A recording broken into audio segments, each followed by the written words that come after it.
Welcome to Enformed Insights, the official podcast of Informian.com and your guide to the world of public records and data analysis. Join our host, Fred Pfeiffer, as he interviews industry experts and shares practical tips for navigating the future of digital information. Issac Shloss is the Chief Product Officer for Contact Center Compliance. Thank you for joining the Informed Insights podcast. Could you share with us a bit about your background and your road to your current position as Chief Product Officer for DNC.com? Yeah, it's actually a fun story. So I've been in the contact center industry for almost my entire professional career. I'd say I've been in this industry for about 25 years now, a little bit more actually. And DNC.com really became a company out of the introduction of a federal do not call list. That's where we started. That was what businesses needed at the time. And quite frankly, our founder and CEO had a call center company at the time. So he originally built the solution for himself. And his company thought, hey, if I need this, so do other companies. So let's build something here. I was a customer in the very early days of contact center compliance, or DNC.com as we're better known, of being a business. And I relied on DNC.com at this large contact center company I was with. And as I moved from call center company to call center company, the customers I serviced were different. The methods of communication were different, but I always had DNC.com as my provider to make sure that my lists stayed clean and safe for calling. So when the opportunity arose to join the team and be here to be their head of product, it made sense. I love the company. I love the product. I had seen the longevity of employment of people. We've got people on our sales team that have been here for over 20 years. So, we're really a stable organization, and it seemed like the right fit for me. What are your key leadership principles, and how do you apply them at DNC.com? Realistically, I feel like it's all about empowerment. There's so many times where you've seen employees that have had, and I'm sure employees have had this and could speak to this. They've had their good supervisors, their bad supervisors, and a lot of times when you have the bad, it's because they're lacking that human element, and they quite frankly don't empower their employees to get their job done. Maybe that's not providing the proper tools. Maybe that's not providing the proper just freedom to fail or succeed on your own merit. So I've tried to create basically the opposite of that, where I'm about team empowerment. I try not to micromanage, but more point people in a direction that I'd like them to go, and then be there to support them rather than, just drilling into them to make sure that they're doing exactly what I want them to do. What is your approach to building and managing high-performing teams? Well, I always try to hire people that are better than me. I guess a generalist of sorts, jack of all trades, specialist of few, or maybe even none. I've always been in technology, and from very early in my career, I was put into a leadership position. And even though I started as being able to build a computer from scratch and create network cables with just a couple of tools and some wire, as I would build global IT departments, and I would need, say, a network administrator, or I'd need a database administrator, I'd go out and find somebody that had a higher level of specialty in that area than I had. You can't be intimidated by people that are smarter than you or more skilled than you in one area versus another when you're a leader. So, again, going back to what I said earlier about the empowerment aspect, but then taking it a step further and being able to bring people in that can do the job better than I could do it on my own, and trusting their judgment when they say, hey, listen, this is the best way to execute. Can you share an example of a time you had to overcome a major operational challenge at DNC.com?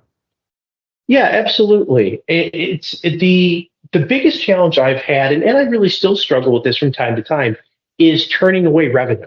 When you're in the executive suite of any business, you're always looking at that P&L. You're always looking at that top end revenue. You're always making sure that things are profitable. You're managing costs, building or introducing scalability, that sort of thing. And everything's about just growing the revenue of the business. We're a compliance-based organization, and the tools that we create and provide are designed to help legal companies stay legal, or companies that are struggling become more compliant, struggling from a legal perspective.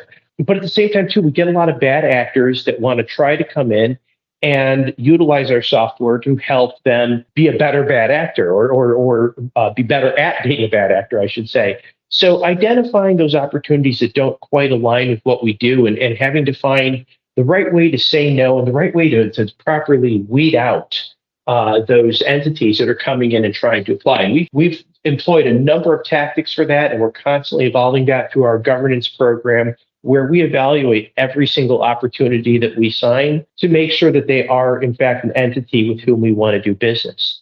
We're not Amazon, where you go on, you buy a product, and who cares if you're buying that product or not? Anybody, good guys, bad guys, whatever, they could all buy toothpaste off Amazon or something like that. Our solutions are different, so we have to be a lot more careful.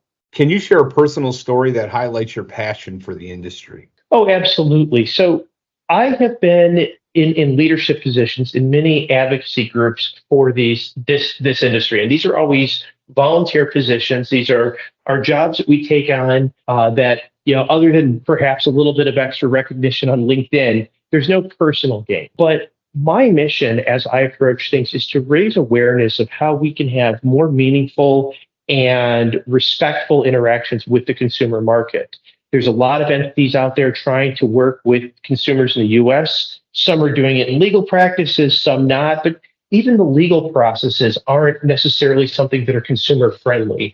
My personal story really around all of this would be the various times where I've spoken in DC with leaders or lawmakers, I should say, and regulators on affecting or creating meaningful policy, educating people in the field, or speaking at in numerous events, and really just trying to get out there, almost evangelizing the gospel of compliance to the contact center industry. This is a very complex space with a lot of changing laws and regulations.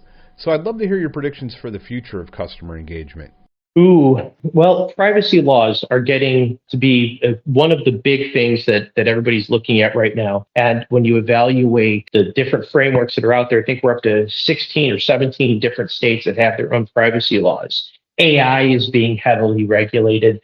But I think the biggest challenge we face right now is that there are bills being proposed today that are in debate right now that would essentially shut down outbound telemarketing. And we're not talking just even the phone call, we're talking text messages, we're talking WhatsApp messages. I could argue Snapchat might be illegal under this new proposal that's out there. It's crazy how difficult regulators are trying to make it to contact consumers. And I get they're doing that to try to protect the consumer, but the end result is that the consumer is going to have fewer choices and fewer avenues to explore new products. So when we look towards the future, I think the future is going to involve changing how we reach consumers and trying to encourage the consumers to initiate that engagement with the brand versus allowing the brand to engage with the consumer.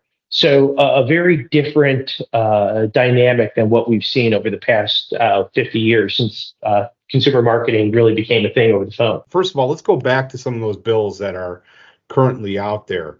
What would you estimate is the real possibility of these being passed? Do you think this could actually happen sometime in the near future? Yeah, so there's a congressman out of New Jersey, a Democrat named Frank Pallone, and he has been very effective in passing legislation to try to tighten up certain aspects of the contact center industry. And one of the things he did, which I think was a really positive move, was something called the Trace Act. He's a big part of that and that piece of legislation. And that gave carriers a lot more control over being able to trace the source of a phone call. It has led to the ability to shut down a lot of bad actors in the industry.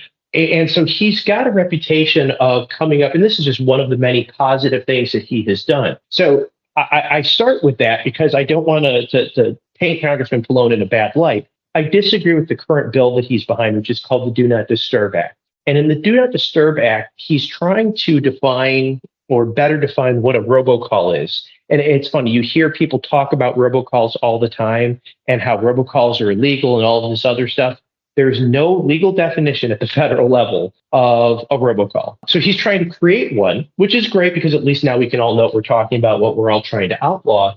But his definition of a robocall is fascinating because the way it's read, and I've spoken with many attorneys on this, I've done podcasts on this before, where they talk about it could include emails. It could include any message that could be transmitted to or from a phone, including SMS messages, of course, the less common things like WhatsApp messages, which is very popular in, say, Europe, and I think will happen more here soon. Facebook messaging, I can go on any sort of communication to a mobile device or from a mobile device could be considered illegal under this bill, including email, which everybody markets over email.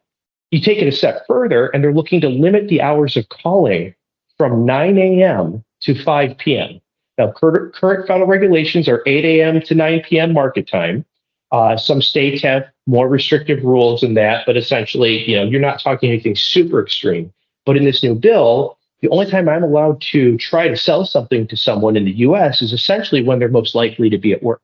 So it's going to be very hard to make an effective sales call when you're calling the typical consumer who can't take phone calls while they're at the office. Would this bill prohibit direct mail? I don't think it would prohibit direct mail because all the specifications talk about everything that has to do with the phone. But, I think that some arguments can be made about the effectiveness of direct mail. And I know that there's a lot of companies out there like Money Mailer that still does a lot of direct mail campaigns, but a lot of that just gets thrown in the trash and there's a high cost to it. The biggest benefit to mail campaigns is you're a lot less likely to face frivolous litigation like you do over phone calls. So in a worst case scenario, let's say this bill is passed. What are the ramifications for our industry, and how do you think advertisers would potentially respond to sell their goods and services to consumers?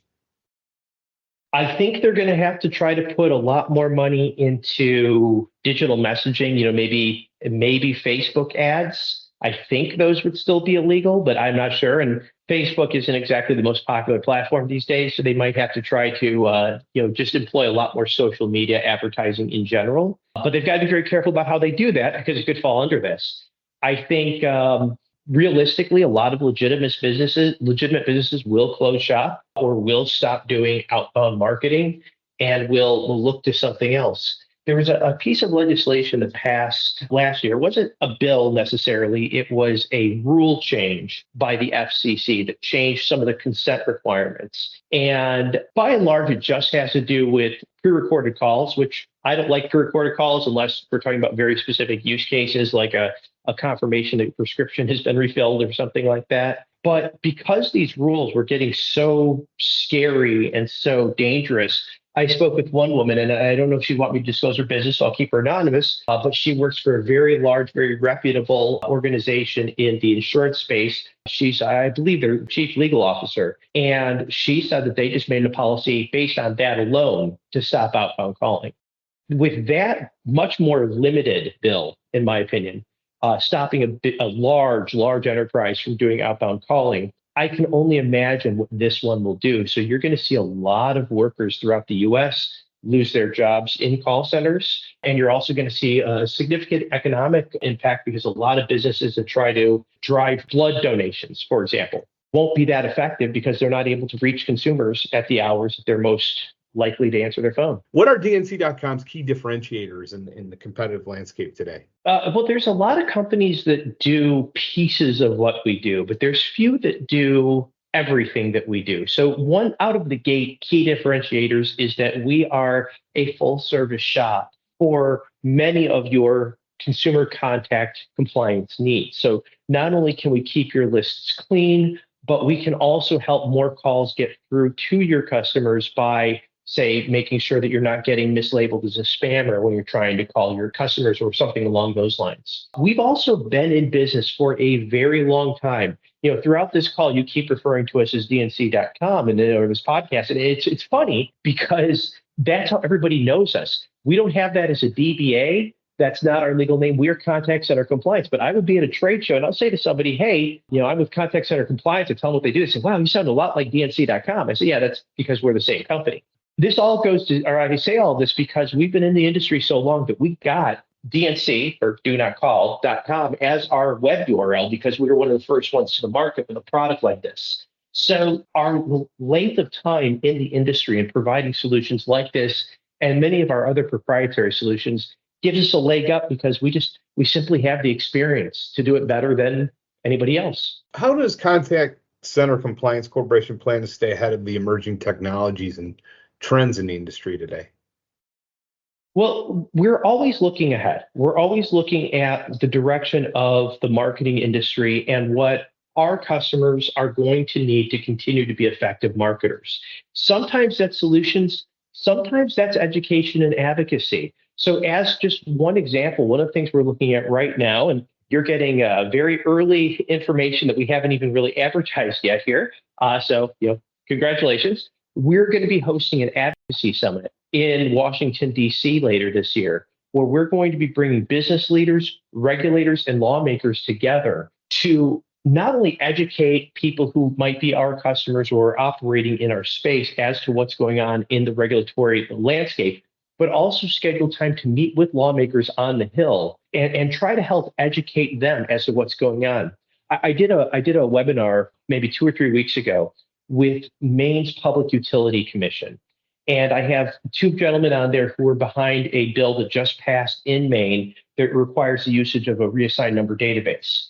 And I know these gentlemen because I'm on an FCC oversight committee with them. And a lot of times on that committee, and even in this session, I'm educating them just as much as they're providing education to the viewers, because I'm explaining to them, hey, this is how this impacts the industry, or this is how the industry would use a tool like that, like the reassigned number database. And I fully support this bill that was passed in Maine. I think it's an excellent idea. It protects consumers, it protects businesses. But this is the kind of smart, common sense legislation that we need out there. We need laws that help protect everybody, but still allow commerce to happen. So that's one of the big ways we're staying ahead of the needs, is we're trying to work directly with the people making the rules to help them create rules that are easy to follow for businesses, protect consumers, and then where there's a need, we'll create a technological solution to try to help companies fall in line with that law. Oh, that sounds like a great idea, that advocacy summit. I hope I could secure an invite to that, because I'd love to be involved in some form or fashion and interview some.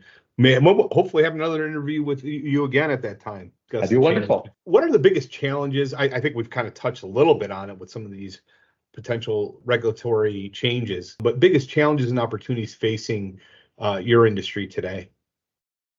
I think number one is this Do Not Disturb Act. This is out there. This is hot. This is, really going to hurt us. And I know earlier you'd asked, what I thought the chances of its passage were. It's really hard to get any bipartisan efforts accomplished in DC, especially these days, and especially in an election year. But everybody can agree on one thing: telemarketers are evil. So you want to get some bipartisan bill through so that regardless what party you're affiliated with, you could say, hey, look, I was able to get something accomplished. This is an easy target. Overregulation is something that I see is a big threat to us. Frivolous litigation is right up there with that. There are a lot of companies right now, there are a lot of that are getting sued, often class action lawsuits for violations of the TCPA. And if you follow some of the industry rags, like TCPAworld.com is a great source to catch up on some of the lawsuits that are out there and things like that.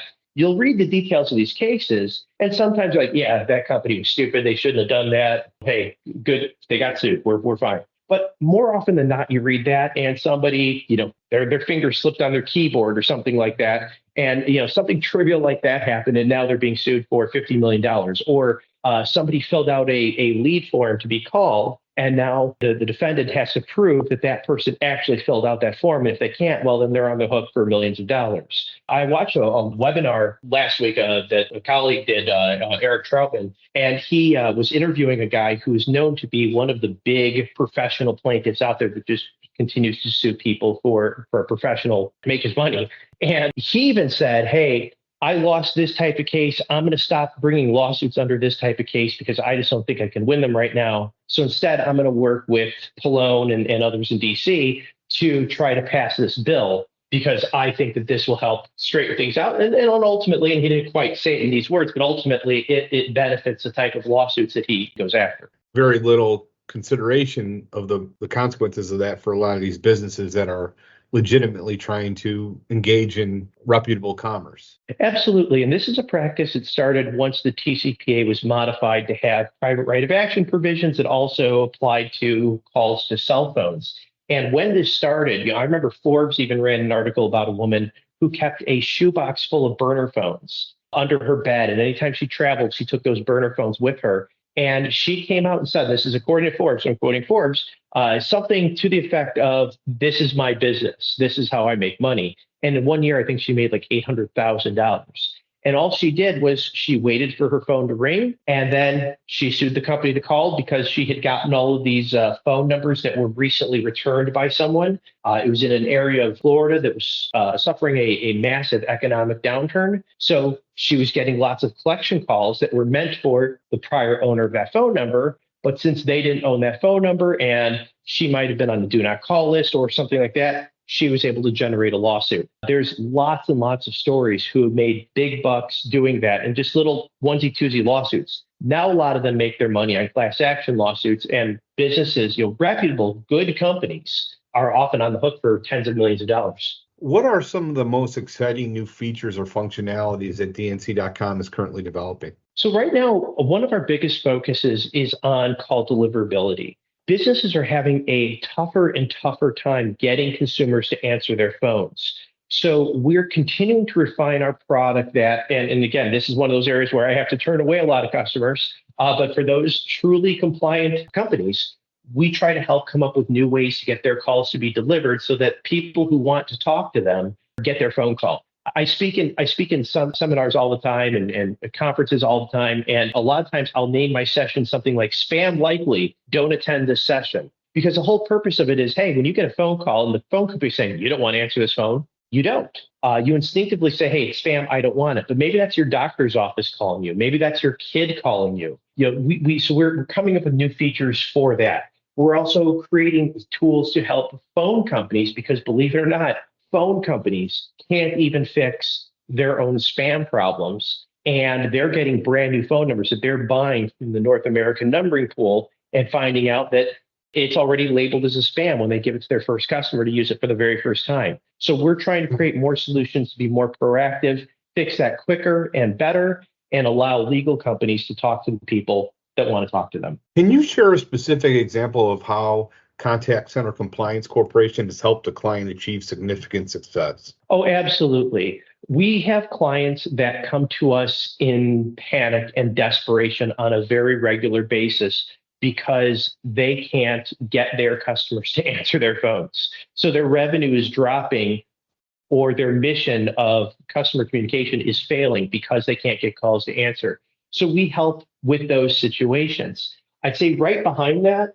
and of equal, if not greater importance, is we help people avoid getting sued. Now, this is a big one where we talked about professional plaintiffs earlier, where we have those people who make a living suing companies for calling them. One of our products is a database of those bad actors. And we track them as they get new phone numbers in their arsenal, because they move their phone number around all the time because they want to create new honeypots to catch companies that are just dumb luck.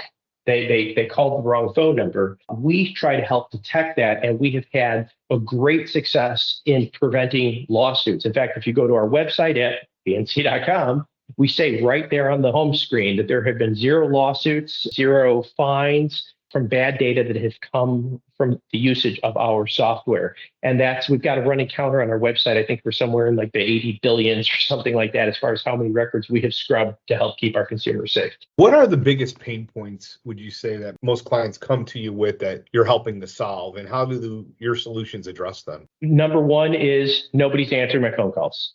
And we'll do a check. And when the typical business comes to me, and again, I'm not talking, Bob's Bait Shack, some unknown organization. I'm talking big name banks, car manufacturers. At least 66% of the caller IDs that they use for phone calls are labeled as spam.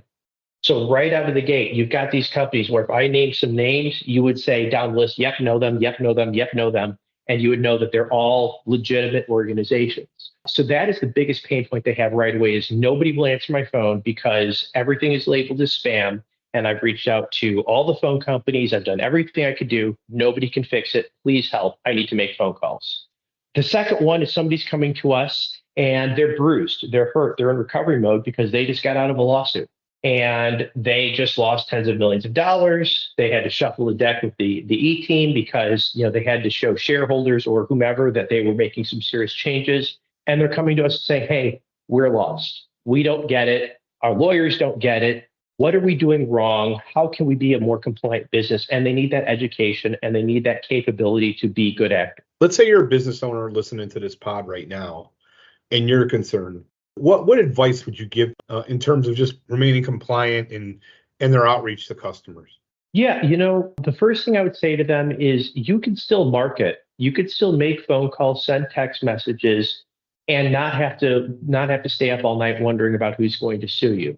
You just have to have the right tools and know what to do. So, first recommendation is always get a good attorney, preferably outside counsel because you get a lot of extra protection that way, but get a good attorney that can review your compliance practices, your consent statements, your disclosures, everything like that. But again, they have to specialize in this specific field. And I would always encourage anybody, if you don't have an attorney that specializes in that, you can reach out to us. We do not take referral fees from attorneys. So if we recommend somebody to you, it's just because we truly believe in them. Secondly is stay educated. Obviously, I'm going to plug my own website, dnc.com, for information, but there's a lot of other great resources out there. There's, I mentioned TCPA World at one point. McMurray Schuster is a wonderful law firm, and they have fantastic articles. Manette, Carlton Fields. I could go down the list of a lot of good law firms that specialize in this area. Subscribe to their blogs, follow that, watch their YouTube broadcasts, and then listen to podcasts, things like this. And there's other platforms out there, other channels out there that will have good content that helps you stay educated, because education is key. And when you hear something, let's say you're a CEO listening to this right now and saying, what is this Do Not Disturb Act? What do I do? Well, you're free to talk to me about it, but also might trigger you to ask your attorney, hey, what will this mean for our business if this passes?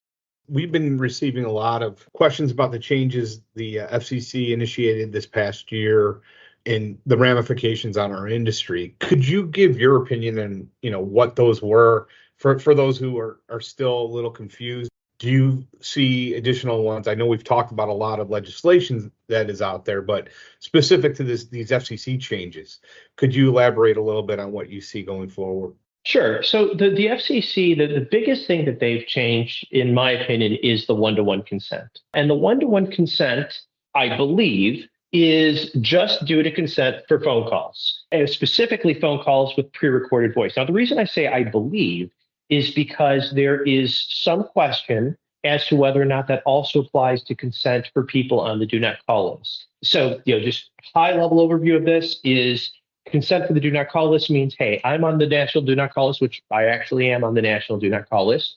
But when I engage with a specific brand, I may give them consent to call me, even though I'm on the do not call list. There are allowances for that consent to be sold. Similarly, there was consent for pre-recorded calls. So you can never, ever call someone with a pre-recorded message on their cell phone unless they have given you prior express written consent that meets the e-sign specifications and all of that shows that they have consented to get that phone call, that pre-recorded phone call from you. It is very clear, and that consent could be and commonly was sold. It is very clear that the FCC changed the rules or clarified the rules. You could have a whole argument around that as to whether or not that consent for the pre-recorded call could be sold. There is some argument and a few petitions to the FCC to clarify whether or not that also applies to the do not call. So with the known part with pre-recorded messages, essentially what that means is when a consumer gives consent to get a call with a pre-recorded message, they have to give that specifically to the seller or the provider of that product and service. So the way it works right now, let's just use LendingTree as an example. You go to lendingtree.com, very well-known brand. I personally used them, had a great experience. When you signed up with them in the past and gave that consent to be called, they could sell that to whatever 4 banks they wanted to sell that to. And then those 4 banks had authorization to call you with pre-recorded messages. That has now gone away to where LendingTree can't just pick 4 banks. They have to say, hey, here are the banks we'd like to sell it to, and then you have to consent to each of those. Or they simply, when they sell it, whoever they're selling it to can't use pre-recorded voice calls to call you. I don't believe that selling consent stops all consent for telemarketing, nor do I think it's going to shut down telemarketing completely. But definitely with pre-recorded messages, you need to reevaluate your strategy. However, I would also argue, are your pre-recorded messages that effective? Some businesses must feel that they are because it gets used an awful lot.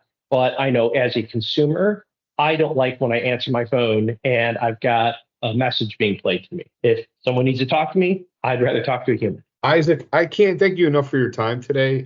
This was a really great discussion, and I really enjoyed and learned a lot. And I look forward to hopefully having you on the Informed Insights podcast again. Thank you very much. Thanks for listening to Informed Insights. To learn more or listen to another episode, please visit informian.com.